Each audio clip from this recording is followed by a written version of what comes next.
Assalamualaikum warahmatullahi wabarakatuh. Nama saya Miatul Hasani dengan NPM 1911030129, jurusan Manajemen Pendidikan Islam, kelas C semester 3. Video ini dibuat untuk memenuhi tugas ujian akhir semester pada program mata kuliah Psikologi Pendidikan Islam yang diampu oleh Ibu Nuraini MPDI.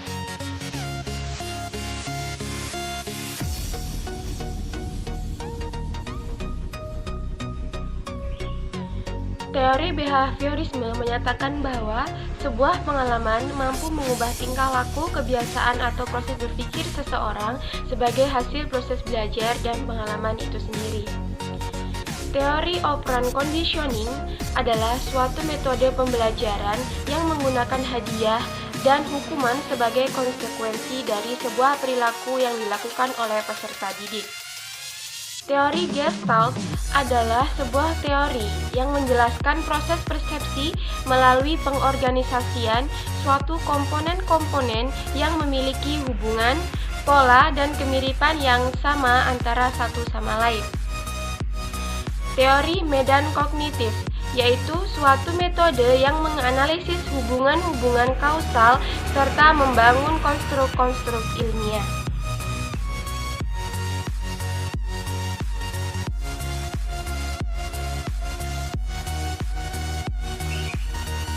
Prinsip teori behaviorisme yaitu yang pertama, peserta didik berpartisipasi secara aktif di dalam proses pembelajaran. Yang kedua, materi disusun berdasarkan unit-unit kecil dan diorganisir secara sistematis dan logis. Yang ketiga, setiap respon peserta didik diberi balikan dan disertai penguatan oleh guru.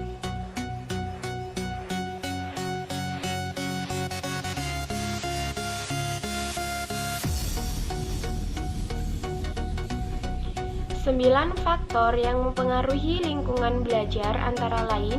Yang pertama, metode mengajar. Metode mengajar adalah bagaimana cara seorang guru pengajar dalam menyampaikan bahan pembelajaran kepada peserta didik agar dapat diterima oleh peserta didik dengan baik. Yang kedua, kurikulum adalah rancangan pelajaran yang akan diberikan kepada para peserta didik dalam satu periode jenjang pendidikan. Yang ketiga, relasi guru dengan siswa, yaitu hubungan atau komunikasi yang diciptakan oleh guru dengan siswanya agar seorang guru dapat memahami karakteristik masing-masing peserta didik. Yang keempat, relasi siswa dengan siswa, yaitu interaksi dan komunikasi di antara siswa dengan siswa yang lainnya agar mereka dapat mengenal satu sama lain dan dapat saling membantu apabila ada salah satu siswa yang sedang mengalami kesulitan. Yang kelima, disiplin sekolah, yaitu usaha sekolah untuk memelihara perilaku siswa agar tidak menyimpang dan dapat mendorong semua siswa berperilaku sesuai dengan norma dan peraturan tata tertib yang berlaku di sekolah.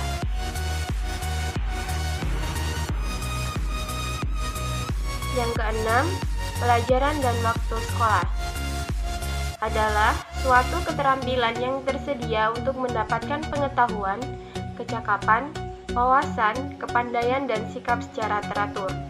Yang ketujuh, standar pelajaran adalah mencakup lingkup materi untuk mencapai kompetensi lulusan dan tingkat pendidikan tertentu. Yang kedelapan, keadaan gedung. Peserta didik akan merasa nyaman dalam menuntut ilmu jika gedung tempat mereka belajar terjaga kebersihannya dan memiliki fasilitas-fasilitas yang memadai sesuai dengan kebutuhan peserta didik. Yang kesembilan, metode belajar, yaitu rangkaian penyajian materi ajar yang meliputi segala aspek sebelum, sedang, dan sesudah yang dilakukan oleh seorang guru.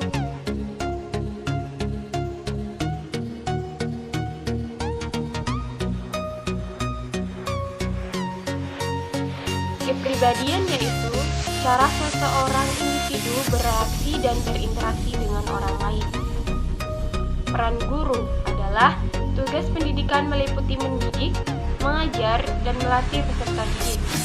Fungsi guru adalah mengajar, membimbing, mengarahkan, menilai dan mengevaluasi peserta didik. Ciri-ciri guru yang baik yaitu selalu bersemangat saat mengajar siswanya, mempunyai tujuan jelas untuk pelajaran, mempunyai keterampilan mendisiplinkan yang baik, dan bisa berkomunikasi dengan baik. Hubungan guru dengan murid. Guru membimbing peserta didik untuk memahami, menghayati, dan mengamalkan hak-hak dan kewajiban sebagai individu, warga sekolah, dan anggota masyarakat.